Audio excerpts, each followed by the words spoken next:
Assalamualaikum warahmatullahi wabarakatuh dan salam sejahtera.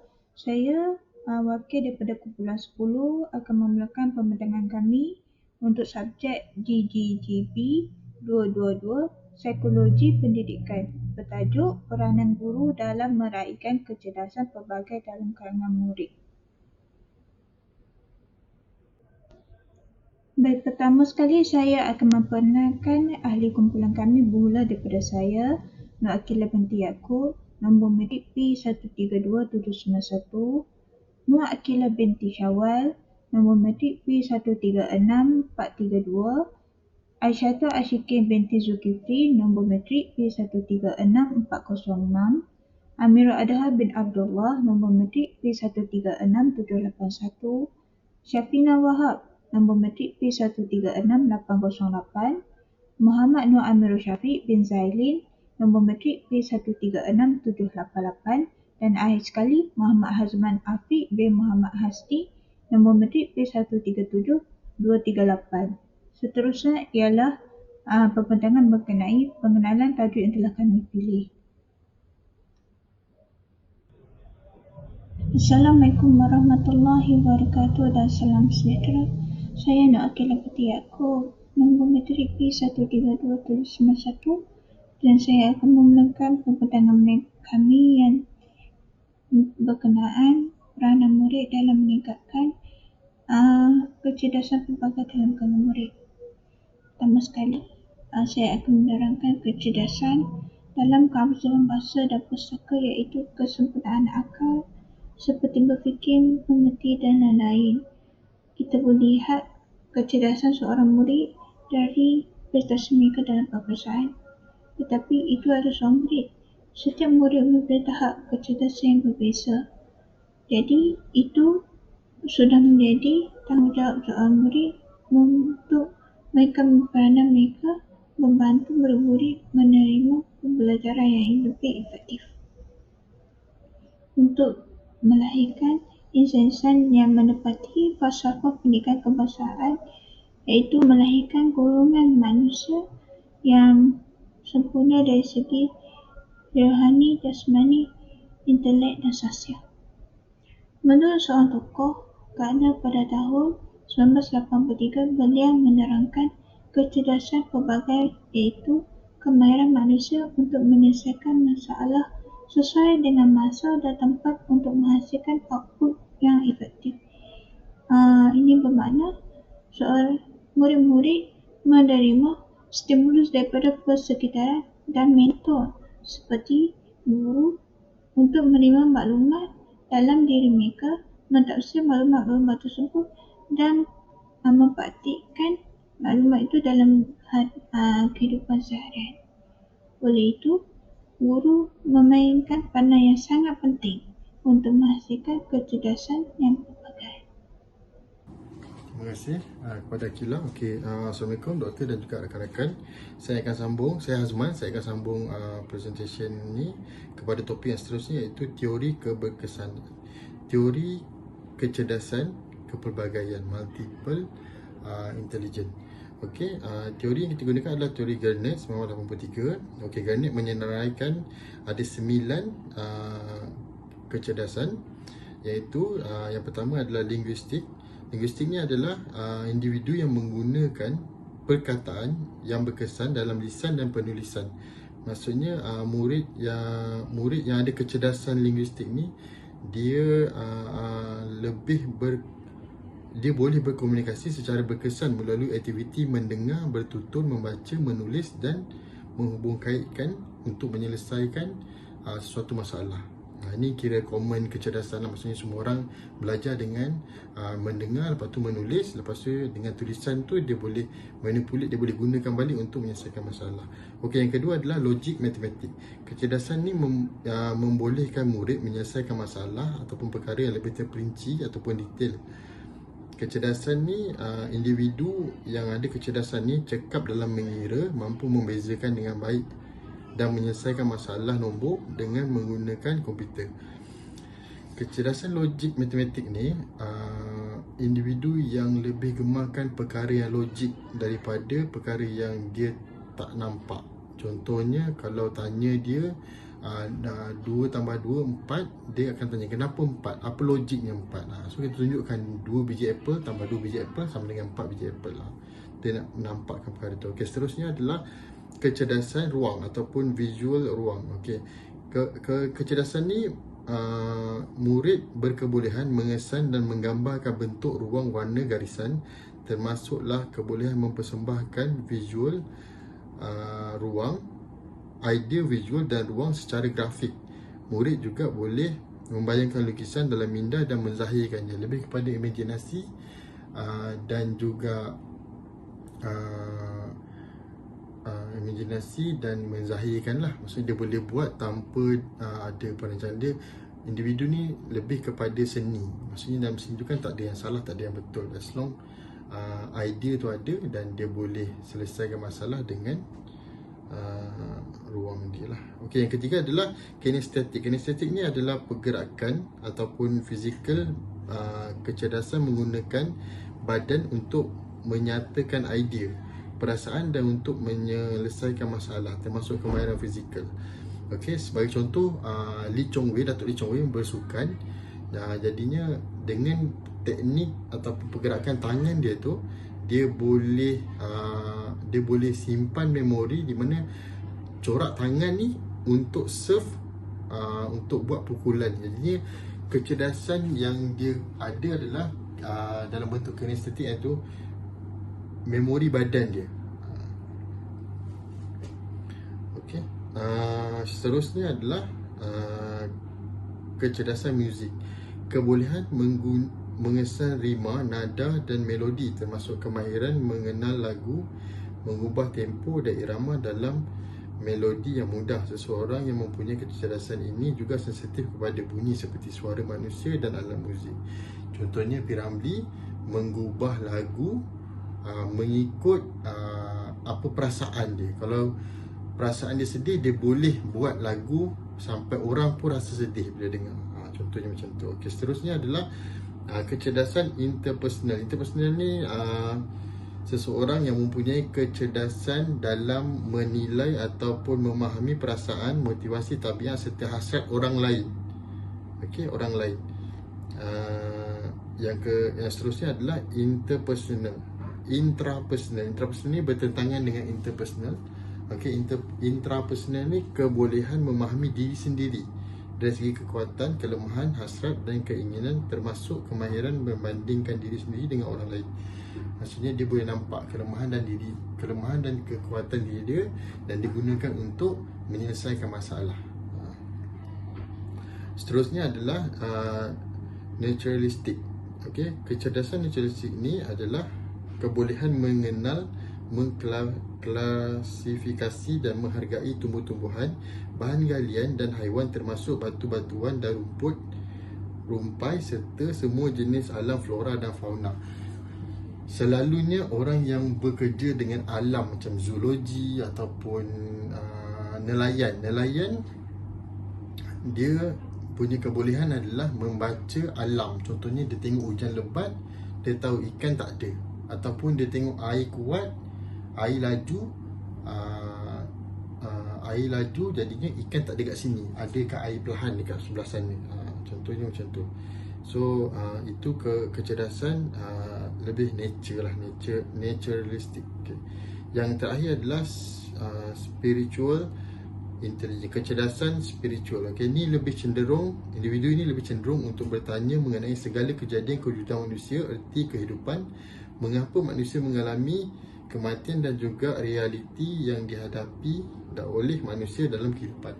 So kecerdasan ni adalah lebih kepada spiritual. Maksudnya individu ni banyak bertanyakan tentang, bagi kita macam alam gaib lah. Macam mana boleh wujudnya bumi, macam mana boleh wujudnya planet, macam mana boleh terapungnya suatu benda. Ini ada individu yang suka ataupun untuk ambil tahu. So ini saya paskan tajuk seterusnya kepada rakan saya. Terima kasih.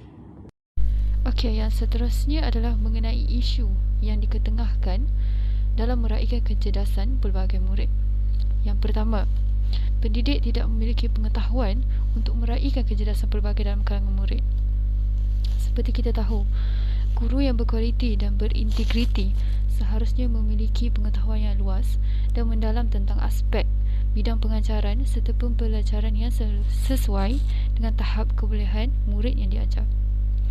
Ini juga termasuklah keupayaan guru untuk mengenal pasti kecerdasan pelbagai yang dimiliki oleh murid, di mana hal ini sangat penting untuk guru tersebut merangka dan menentukan pendekatan, kaedah dan teknik yang bersesuaian dengan pengajaran.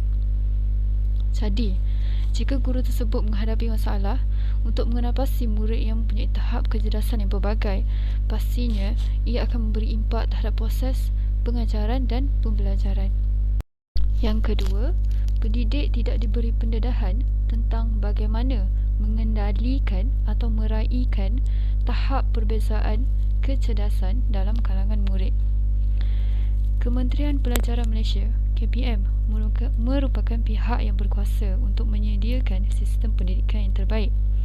Justru, KPM seharusnya menyediakan garis panduan, latihan atau memberikan kursus yang khas untuk para guru berkenaan dengan cara untuk mengendalikan murid-murid dengan tahap kecerdasan yang berbeza ini.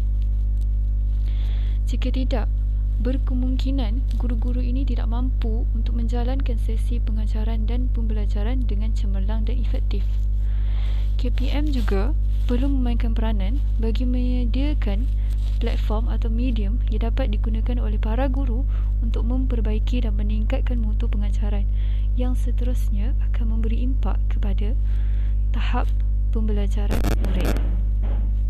Di mana melalui saluran yang disediakan ini, para pendidik dapat berinteraksi dengan pihak Kementerian Pelajaran Malaysia dan juga bersama pendidik-pendidik lain bagi bertukar idea, pendapat dan saling bantu-membantu menyelesaikan kekeliruan atau sebarang masalah. Seterusnya beralih kepada isu ketiga, iaitu guru sukar untuk berinteraksi dengan kecerdasan pelbagai dalam kalangan murid kerana perbezaan tingkah laku. Tidak dapat dinafikan, satu proses pengajaran dan pembelajaran memerlukan interaksi antara guru dengan murid. Namun apabila perbezaan tingkah laku dalam kalangan murid ini terjadi, ia sedikit sebanyak mengganggu kelancaran proses di dalam kelas. Sebagai contoh, murid yang berkecerdasan verbal linguistik lebih berkebolehan dalam penulisan, bertuturan, mengingat maklumat serta mampu meyakini orang melalui bahasa. Namun secara kontranya, murid yang berkecerdasan logik matematik lebih berkebolehan menggunakan nombor, berhujah secara sistematik serta mampu menjangka sesuatu peristiwa berdasarkan pola dan hubungan. Jadi isunya di sini, apabila guru sukar untuk berinteraksi dengan murid, apabila guru hanya menggunakan cara pengajaran yang sama untuk semua murid yang berkecerdasan pelbagai ini. Hal ini menghalang murid dari berfikiran secara terbuka serta menyesuaikan diri dalam proses pembelajaran tersebut. Dan yang kedua, apabila guru juga tidak menggunakan bahan bantu mengajar yang menarik secara pelbagai dan optimum, di mana perkara ini akan menyebabkan pelajar mudah hilang tumpuan semasa dalam kelas. Assalamualaikum. Saya Syafina binti Wahab, nombor Kametrik P136808 akan membentangkan bagi tajuk peranan guru dalam meningkatkan kecerdasan bagi satu topik ini. Okey, kita nak lihat mengenali kecerdasan pelbagai dalam kalangan murid. Guru mesti sedar bahawa semua murid mempunyai kekuatan dan juga kelemahan dalam pelbagai jenis kecerdasan mereka. Okey, dengan mengenali kecerdasan bagi murid ini, guru dapat menyesuaikan cara pengajaran dan pembelajaran untuk memenuhi keperluan murid secara individu. Peranan guru dan tanggungjawab guru dalam pendidikan bagi proses perkembangan murid tersebut di bangku sekolah. Okey, dengan adanya peranan dan tanggungjawab yang dilentur, sikap dan tingkah lakunya akan mencapai kejayaan dalam hidup. Okey, hasil ilmu yang diterapkan melalui pengajaran dan juga pembelajaran. Jadi peranan dan tanggungjawab mereka ni sebagai pembangkit transformasi ilmu yang bersifat dinamik. Oleh itu, guru ni dilihat sebagai insan yang paling penting dalam bermakna bagi proses pengembangan murid yang berada di bangku sekolah. Maka, guru perlu melekatkan diri masing-masing dengan segala kekuatan untuk membolehkan mereka mengalihkan ilmu secara efektif kepada murid. Okey, kita akan tengok juga peranan guru ini ada beberapa perspektifnya. Antaranya ialah untuk tingkah laku yang positif terhadap murid, kajian pakar pendidikan mendapati bahawa konsep diri dan nilai-nilai diri adalah penting untuk mencapai kejayaan akademik dan juga kurikulum. Murid yang mempunyai persepsi diri yang positif, dia akan menikmati penerimaan daripada ibu bapa, rakan sebaya dan juga gurunya, dan mempunyai rasa penghargaan diri yang tinggi dan juga akan bersungguh untuk mengambil bahagian dalam aktiviti pelajaran di kelas mereka. Okey, murid ni harus diberi peluang untuk menunjukkan tingkah laku yang positif untuk memupuk nilai-nilai diri yang tinggi supaya mereka dapat mencapai matlamat akademik. Oleh itu, guru ni dia memainkan peranan yang penting dalam mengajar muridnya untuk mengembangkan lagi tingkah laku yang baik dan mengekalkan prinsipnya yang tinggi. Seperti guru ni memberi motivasi, bantuan dan juga sokongan kepada usaha pembelajaran murid dengan memberi mereka ni arahan yang betul dan membetulkan kesiapan mereka semasa proses pembelajaran. Seterusnya, mengajar murid mengikut kemampuan mereka supaya mereka sentiasa menikmati kejayaan yang akan meningkatkan keyakinan dan juga penghargaan diri mereka. Selain itu, menggalakkan hubungan positif antara rakan sebaya dan memupuk prinsip yang baik di antara guru dan juga rakan sebaya.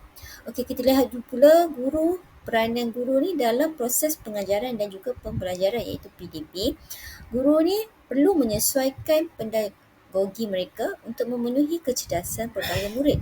Guru mesti menggunakan pelbagai pendekatan pengajaran dan juga pembelajaran untuk memenuhi keperluan untuk murid mereka, sama ada menyediakan pelbagai aktiviti pembelajaran di dalam dan juga luar kelas untuk mencukir pelbagai kecerdasan murid.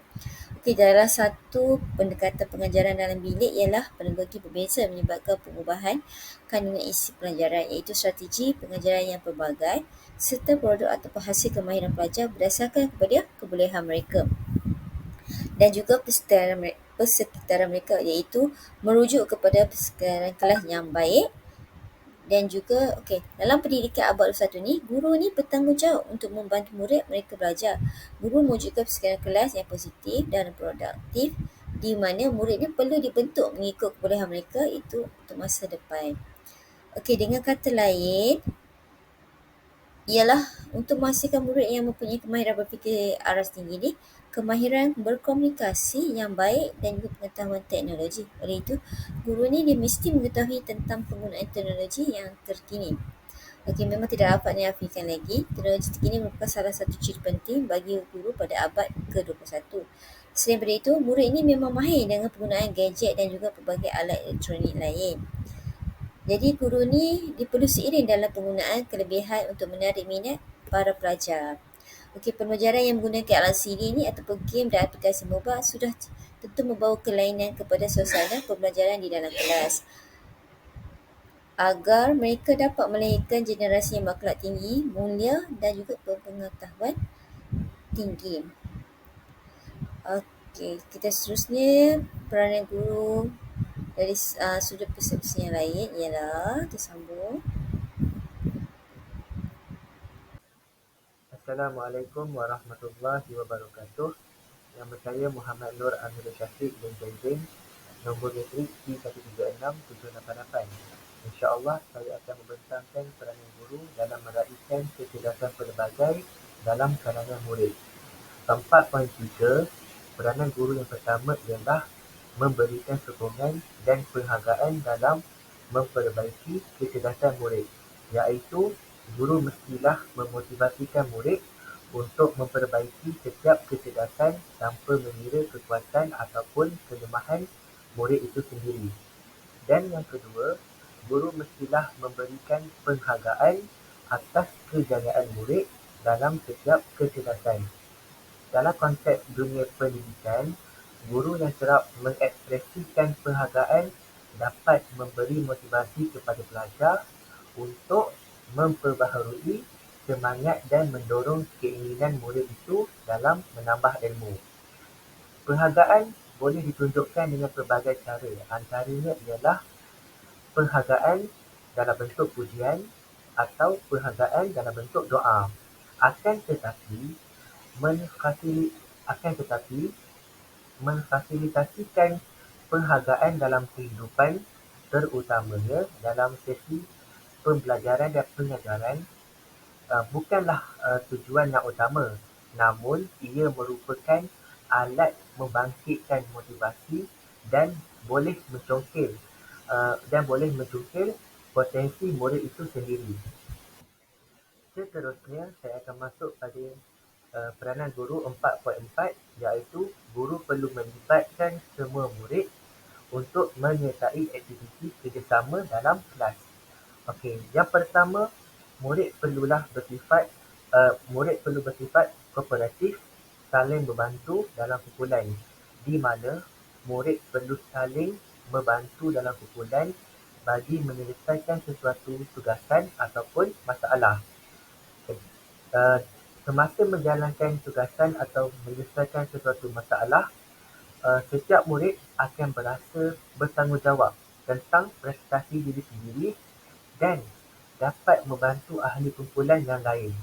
Yang kedua, guru mestilah memberi galakan perkongsian dan pertukaran maklumat antara guru dengan murid itu sendiri. Contohnya di mana komunikasi dua hala dan hubungan demokratik yang baik akan merangsang minat murid untuk melibatkan diri dalam aktiviti pengajaran dan pembelajaran.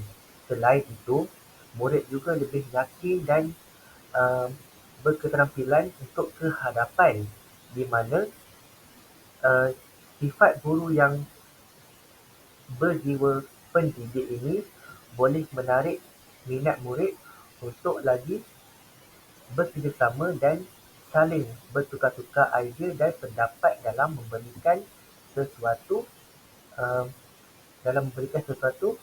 pandangan. Sekian sahaja daripada saya. Terima kasih. Assalamualaikum warahmatullahi wabarakatuh. Saya Amirul Adaha bin Abdullah, nombor matrik P136781. Penutup bagi pembentangan kumpulan kami adalah guru memainkan peranan penting dalam peningkatan kecerdasan pelbagai dalam kalangan murid, terutamanya pada selepas pasca COVID-19 ini. Kreativiti dan penggunaan kemudahan yang sedia ada akan membantu murid menerima pembelajaran yang lebih berkesan sekaligus meningkatkan minat mereka untuk menceburi bidang seiring dengan kebolehan masing-masing. Pihak sekolah juga perlu membantu guru seperti mewujudkan aktiviti-aktiviti yang merangsang kecerdasan murid-murid. Ini adalah senarai rujukan yang kami gunakan sepanjang kajian ini dijalankan.